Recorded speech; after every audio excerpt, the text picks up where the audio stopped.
Hi guys, I'm Ben from Blitz Minis, and I've got the honor of being the video for the August guild drop. If you haven't already checked out the guild, do check us down in the link in the description below or here as I put it, and you'll be able to see all the great content drops that we're going to do for this month.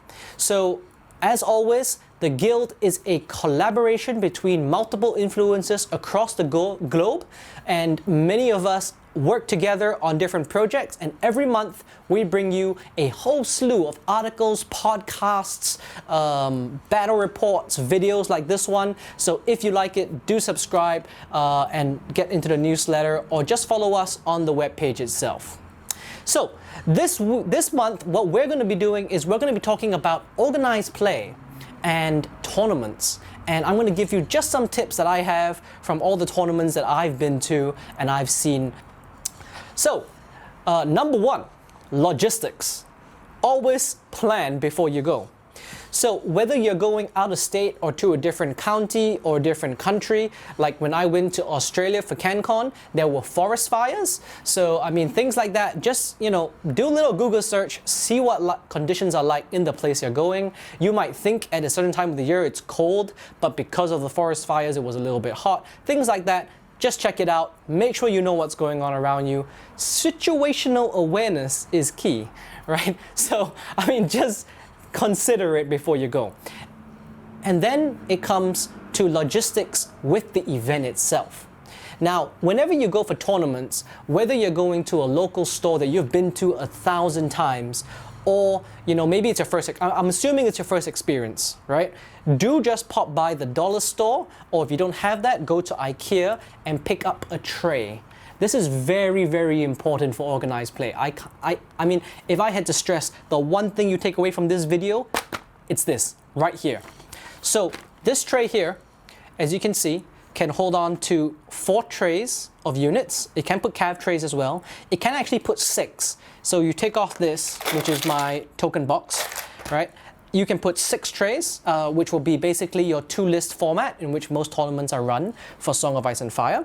And then you can also have all your NCUs, your trusted measuring, and of course your dice.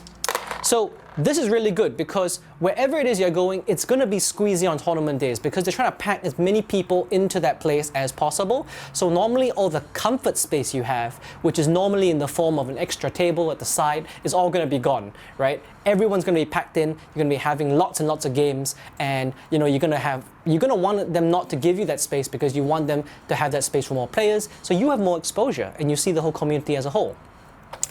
So tray is very good, especially because normally we all have to wait, if let's say one round is 1.5 hours, you'd probably be finished normally by 1 hour, 1 hour, 15 minutes. So you'd have to wait another 15 minutes.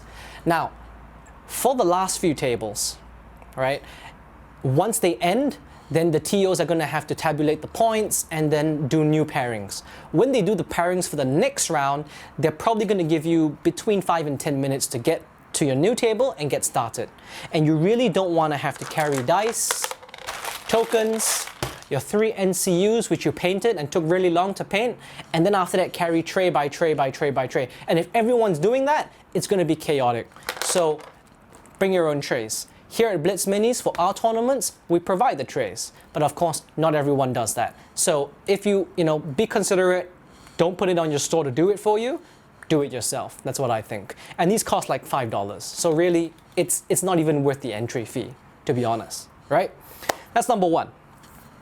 Number two, we go over now to the stores themselves. Now, when a store runs an event, they charge an entry fee, and they normally give that back in terms of product, right? Or they'll take a little bit for rent, time, whatever they had to do to set the thing up. I wouldn't worry about it too much. Stores do need to earn money, and stores are where we get to play our games. I don't know about the rest of the world. I know in America, a lot of people have their own tables in their houses.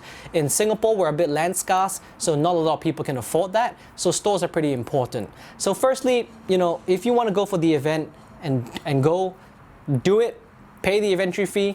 Please don't complain about the entry fee. As a store owner as well as a player, I try not to complain about these things. Second thing, on a day of a tournament, staff are really taxed, right? TOs have to do rule calls, they have to do pairings, they have to do all these things. So if you have a situation where you are unsure of a rule or your opponent is trying to interpret the rule in a certain way, raise your hand, call the TO, and normally how it gets resolved, the TO listens to both sides, and then he's like, okay, the rule works like this, and that's the rule book interpretation, and he'll make a call. Once he makes that call, right? I mean, you make your case, he makes his case, and he makes a call. Whether or not it's right or wrong, maybe you think it's still wrong, maybe you're even right and it really is wrong. Just go with what the TO does. There is no point insisting in your view, especially if it's ambiguous, which a lot of times these conflicts come because it's a gray area. So just go with what the TO says. That's point number 2, right? And also give them a break. If you've got feedback on the event itself, maybe you're like, oh, it's too cramped, or or the aircon's not great, whatever. Don't bring your feedback to the TO straight away. Unless he can do something about it, then that's fine. But otherwise, just try and keep it cool. Enjoy the day, enjoy the community, because I'm telling you that on the tournament day, staff are really taxed and they don't have time to deal with these things. But, bring it up as constructive feedback after the event, right? Privately, don't go and Facebook post it, right? Obviously, just talk to the guy and say, hey, I was hoping next time, we could have a little bit more space for our elbows or whatever, or we weren't so packed like sardines, or maybe there was some side space between tables so I could walk to the other side without having to go around, because sometimes they flush all the tables together. So all those things are constructive feedback. Bring it up, but bring it up at the right time. All right, then now I have got etiquette, right? When you first meet your opponent, I think it's always good to introduce yourself, tell them a little bit about how you got into the game, whatever, I'm experienced, I'm not, whatever. I mean, I guess that's not really necessary, but I do it. And I also ask them, how long have you been playing, stuff like that. Because generally, if you're facing like last year's champ, it's a little bit of a different experience than if you're facing someone who's just gotten into the hobby. I only have my Lannister and starter set, and this is my 3rd game, then obviously I'm not gonna run over the guy, right? I mean, some people would. I'm not judging, if that's what gets you off, then that's up to you. I don't personally do it. If I think all my opponents overseas will vouch for me, that if I know they don't know something, I explain the rule to them and I tell them what I'm trying to do, and I try and get along that way, because I think that's better. And at the end of the day, the bigger the community, the better it is for all of us, right? So what I like to do is I introduce myself, I tell them a little bit of what I'm doing, I introduce my lists, and then I go through some ground rules. Now this is very important, because what a lot of people do is they assume the way they play is the correct way, and I think that's wrong. We got to remember, a tournament and organized play is a social event. So you actually need to get along with your opponent and say, these are the rules that I normally play by, are you okay with that? So what I do is normally I take some dice and I say, okay guys, hi, whatever, I'll be playing you for your next game. So just before we get started, I want to get some ground rules out of the way.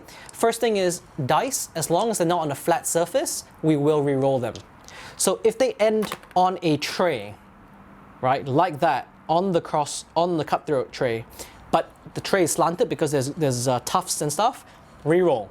If it's a 6, you re-roll. If it's a 1, you re-roll. Most important thing is being consistent, right? Now, if you want to take cocked dice and you want to say, look, we're going to take whatever dice it is, if it's cocked whatever, the side facing up the most, we'll take that one. That's fine.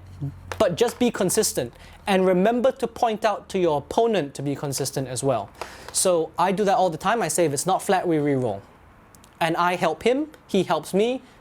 I don't feel bad about it, right? And then if dice fall off the table, also mention, do we count it or not? Right? That's number 1.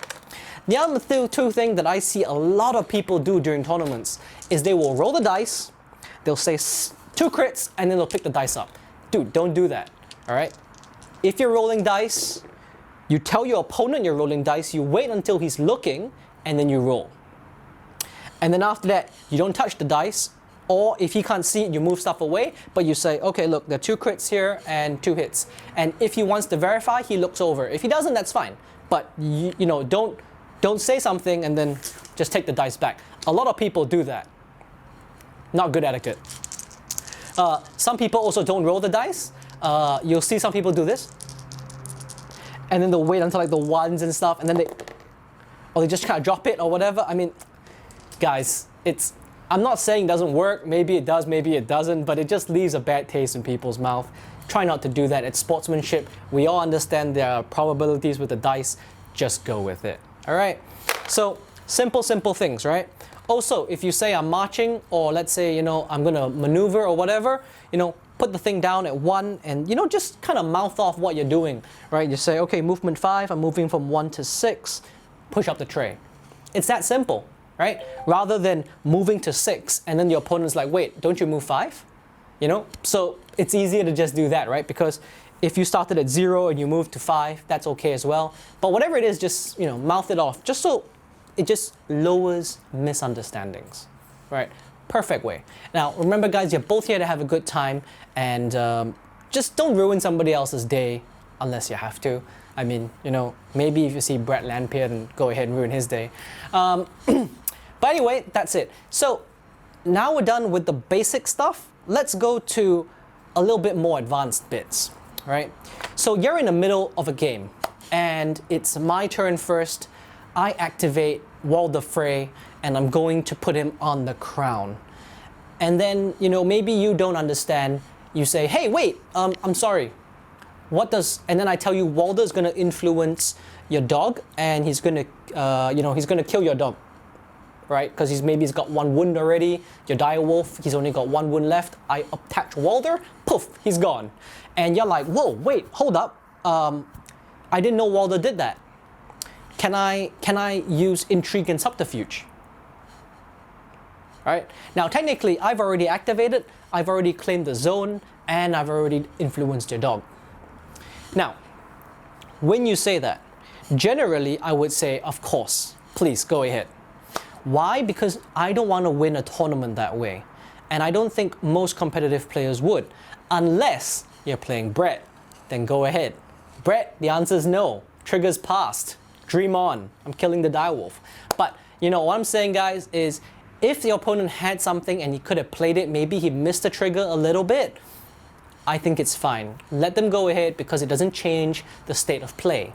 And what I mean by the state of play is, if let's say I Waldered your Unsullied, right, this round with the crown, and then after that, I take the letters, and then I put a weaken on your Unsullied, right? And then you say, wait, I'm unyielding. And I'm like, no, you're not, because Walder takes away that ability.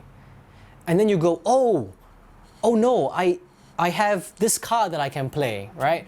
When you influenced Walder. Now that's too late. So I would say, sorry, maybe next time, but please let's go through what Walder does so in the future. Right? But so state of play has changed. It's 1 turn ago. It's a little bit hard to take back because all these things make a difference, right? So that's just some of the things that I have to talk about. That state of play, and generally the state of play hasn't changed. I would allow them to just go back a little bit in time, do what you need to do, because that's how I want to win a game. Okay? Now, I think most important thing, guys, it's a organized play and tournament play is so you get to see the community. And we have an amazing community with Song of Ice and Fire, right? All of us share a love of the game, they share a love of the lore. It's such a rich world. So, go out there, enjoy yourselves, and find people that you really click with, connect with, get along with, and get more games in, because you're never going to have a group which explores every facet and possibility in this game.